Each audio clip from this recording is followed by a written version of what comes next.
welcome to yet another video from Anita Horry Academy. This week's video is going to be a little bit different to my standard business videos that I normally post for you online, but it comes after a question from one of my long-standing students, teacher training students, that has asked me questions about the most profitable way to run a Pilates studio. What is going to be the most profitable equation for my numbers? How many students should I have to maximize my studio space?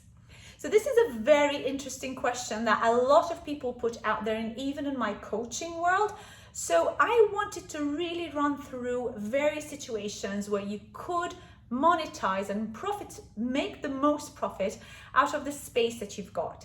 So if you like the video already, don't forget, hit the like and subscribe, and guys, don't forget to ring the bell because you get notified every time I upload a video online. Now let me jump straight into this week's content. So this week I really want to focus on how to monetize from the current space that you're working from.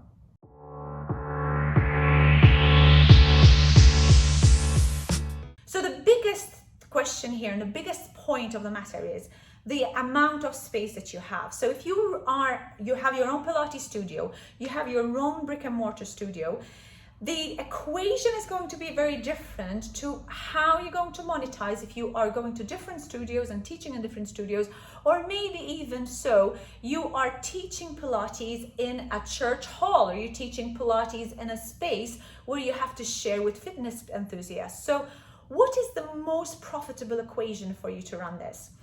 So let's go straight to running a Pilates studio from a brick and mortar situation. So it's your own studio and you have X amount of square footage or square meterage.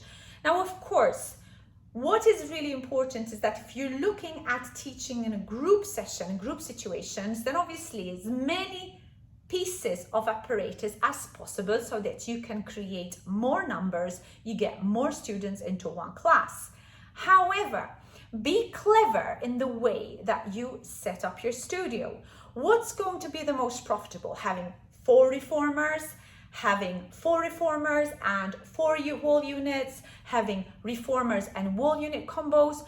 Well, this is really entirely up to the client niche that you have. Really depends on who you want to serve. If you are very restricted to space, what I really recommend is you have a reformer and a wall unit combo. So it's a reformer and a tower combo that converts into a mini version of a Cadillac. So then if you had the more of those that you have, the more differentiation you're going to have to maybe other competitors that are right now, everybody's just wanting to open reformer studios, but having that wall unit added to that reformer is going to really help you monetize because there is an extra add-on, extra service you're giving to your clients. Now, if you have space to have wall units, reformers, chairs, barrels, and have the whole shebang of the Pilates studio, then I would definitely say if you're comprehensively trained, you really must try and get all the pieces of equipment. But let's say, for example, you only have, say, 20 square meters of space or 200 square feet of space, and you don't know how to best monetize from your studio. Then what can you do to monetize from that space? And maybe you don't have the funds to invest into a full studio equipment. So then the best option here is for you to make sure that you have at least one piece of everything. So you have a ladder barrel, you have a reformer, you have a Cadillac, or even a reformer combo, as I mentioned, you have a chair, you have some small barrels and spine correctors, and those things can hang on the wall.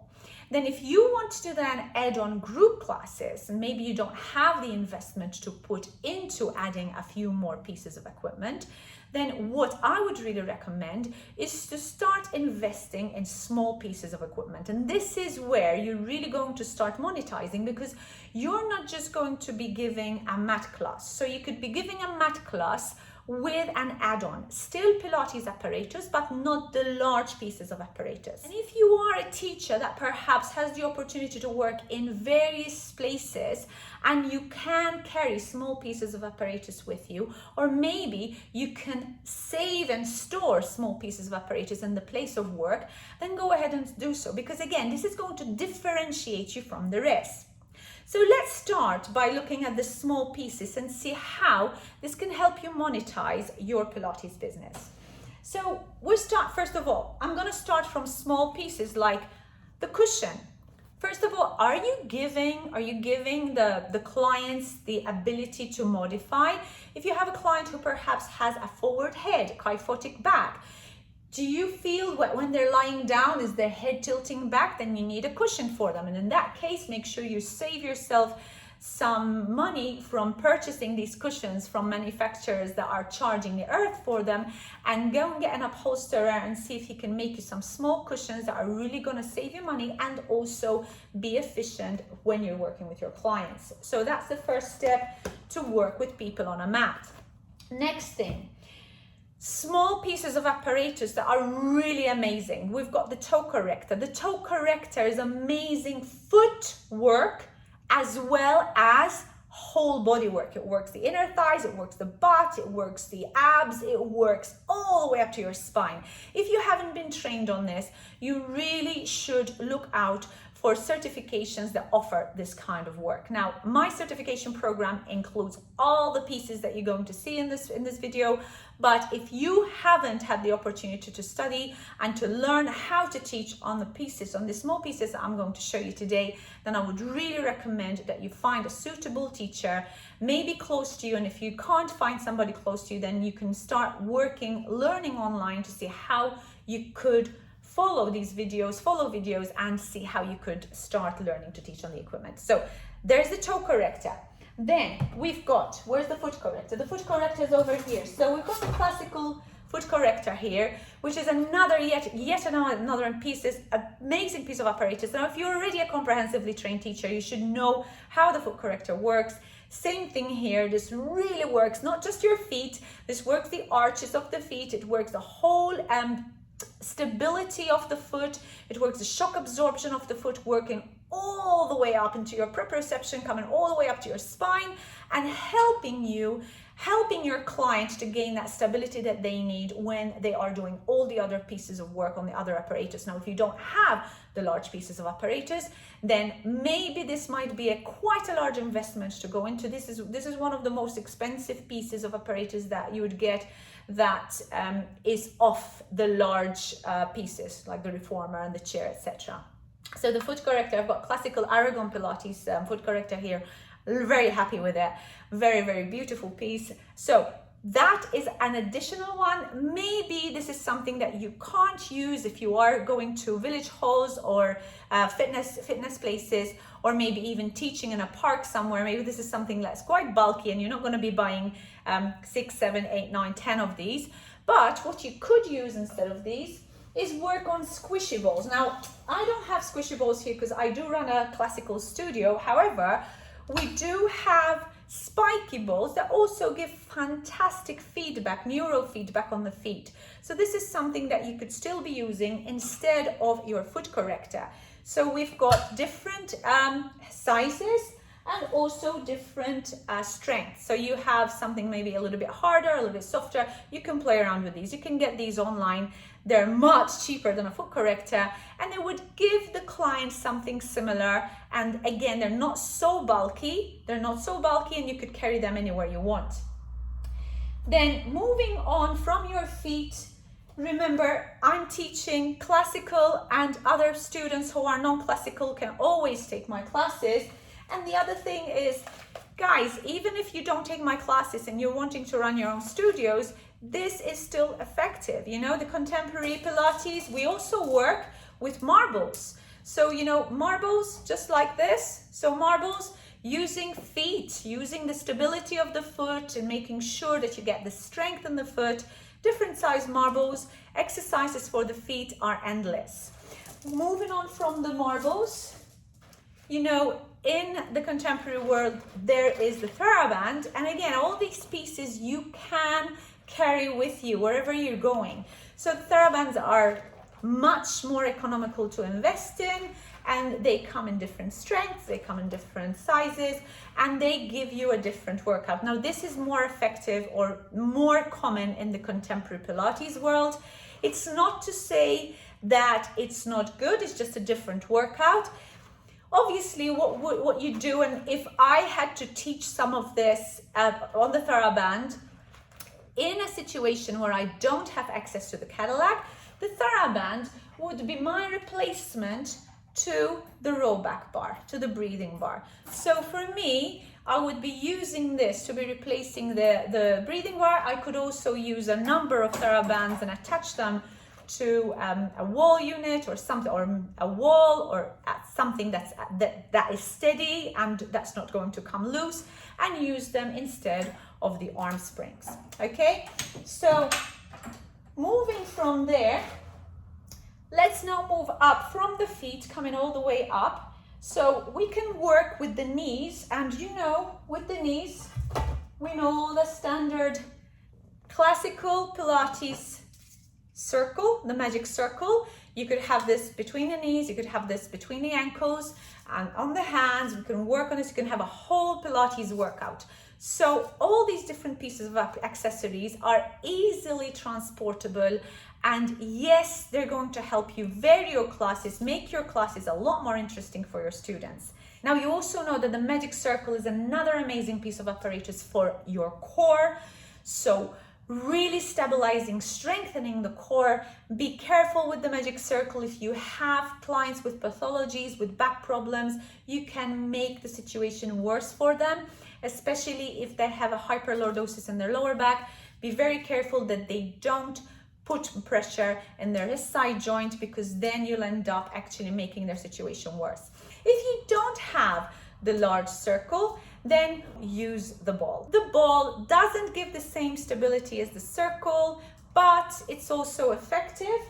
Now, let me just put that down. Now, I am a student of Bob Leekens, and Bob Leekens created this mini magic circle.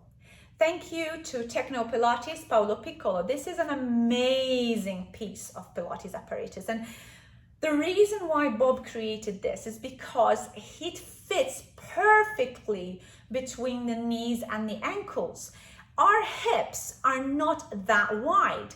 Our hips are narrower than the big magic circle. So this is a lot more effective if we want to work people in a hip width apart situation. And I really feel that this is a huge benefit for you guys. Again, it's light, you could carry it anywhere you like.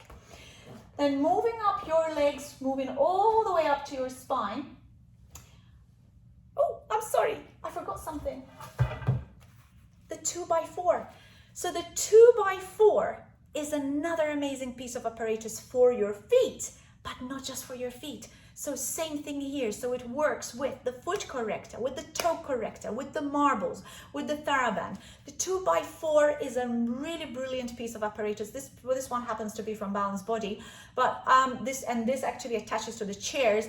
But I really believe this is something that you should be investing in. It doesn't have to be heavy, it could be pretty light. And again, it's something that you could maybe leave at the place of work that you've got and then come back to it when you need it. So working on this helps work the feet. And again, giving the whole full body workout to your students and giving you the edge over all the other mat Pilates teachers. If you are a mat-based Pilates teacher, another piece of accessory that you should really be benefiting from. Moving up the spine and looking at how we can strengthen the neck, the head. Of course, you know the magic circle is another amazing piece of apparatus to work to lengthen and to strengthen the neck. But we've got another fantastic piece here. And this is for those who have got a studio. Now, if you've got a studio, the neck stretcher is an amazing piece of apparatus. Now, you don't have to have a Cadillac to work the neck stretcher. You could also work on a springboard. As long as you have 2 springs to attach to the neck stretcher that will attach to anywhere you have a wall, maybe you have Swedish bars, the wooden Swedish bars, and you want to attach springs to those. You have the springboard, you have a wall unit, you have a Cadillac. a fantastic piece of apparatus that is really going to strengthen the neck and also the core. So you say to me, well, am I going to be investing in all these pieces? Well, no, you would start one piece at a time. And of course, this is going to be on the top of your shopping list when you are looking to open a Pilates studio. But certainly it's something that is going to differentiate you from the rest when it comes to teaching Pilates. Now, if you don't have a neck stretcher and you want to still work your shoulders and you want to still work that neck length and keeping the shoulders away from the ears, you know, there's always work that you could do with the sandbag. So the sandbag is another fantastic piece of apparatus, and it's a classical piece of apparatus. It works the wrists, but it also helps to stabilize your shoulders. It helps to stabilize the back. And again, these things can be made. If you go out there and invest in a sandbag from one of the major manufacturers, you're going to be spending a good fortune if you want to buy 6, 8, 10 of these. But if you make your own, and I've actually got instructions how to make your own sandbag. And if you want your instructions on how to make your own sandbag, just drop me a comment below and I'll make sure that they're sent out to you. Now, moving on from the sandbag, so working on the wrists, working on the back strength and stability. If you don't have a sandbag, you could always work with a weighted pole. Now, I appreciate a weighted pole is not something that you're going to be carrying around with you wherever you move from place of work to another place of work. So this is something that I would suggest if you are working in different places, you make sure that this is stored in a cupboard and then you only take it out when you need to. Now, the weighted pole also works for stability, it works for core strength, and for this association where you keep the shoulders away from the ears and you really work from the core. And you could also do the sandbag exercises with a weighted pole, guys. If you don't have a weighted pole, what could work? The good old broomstick, right? The good old broomstick. So it's really easy, light. It's not the same because of the strength, because of the weight of it. So it's not going to give them the same amount of tension, but still, you know, if you've got weaker clients, if you've got maybe the beginner level clients that can't take a weighted pole, this is another piece of amazing apparatus. Now, this also helps with stability, you know that. So you could be standing on the 2x4, doing your footwork and just holding on to the pole to give you some stability. So simple broomstick. And again, yeah, it's maybe not something that you want to be carrying around to many different places, but it's really economical. It's something that is functional, and you could also use it to work the shoulders, to work the length on the spine, and there's so many different variations for you to work from. Okay, so that's your broomstick. So these are strong classical push-up bars, and these help with the stability of the shoulders. So it helps with core, they help with core strength, they work with arm strength, they help with arm strength, they work the back. Such a full body workout. These are not easy to work on, they are not cheap, and they would probably be down the list of purchases. But again, they could be something that you could invest in if you don't have the space in a small studio, and you maybe have space to have small mats, just to roll up mats that you can work on. You could invest into the push-up bars and you'll be able to give a really fantastic mat workout, which is going to really push you way over the edge over your competitors.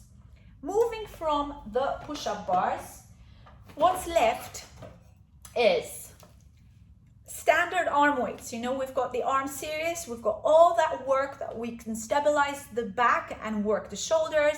And again, similar to the work that you would do with your magic circle, yeah, you are building strength. And again, make sure that you are not working with arm weights with people with pathologies. So if you have clients with pathologies, this is something that you need to figure out. Remember, weights, as much as springs, they are a bit like medicine. So depending on what the condition is and depending on what your client's requirements are, you're going to be acting accordingly. So if you feel that the client can't use the weights, you'll do work without the weights, but they're fantastic. 1 kilo weights are really amazing for just the standard population. If you want to build more strength, you obviously have to add more weight. Very small, portable, very light, and you could take this anywhere you like, and you could give this to as many people as you like. The straws come out and they're replaceable, but obviously if you have a group of clients, then this is a much cheaper investment or a much lower level of investment than buying 6 reformers or 6 Wunda chairs or whatever it is you want to invest into your studio.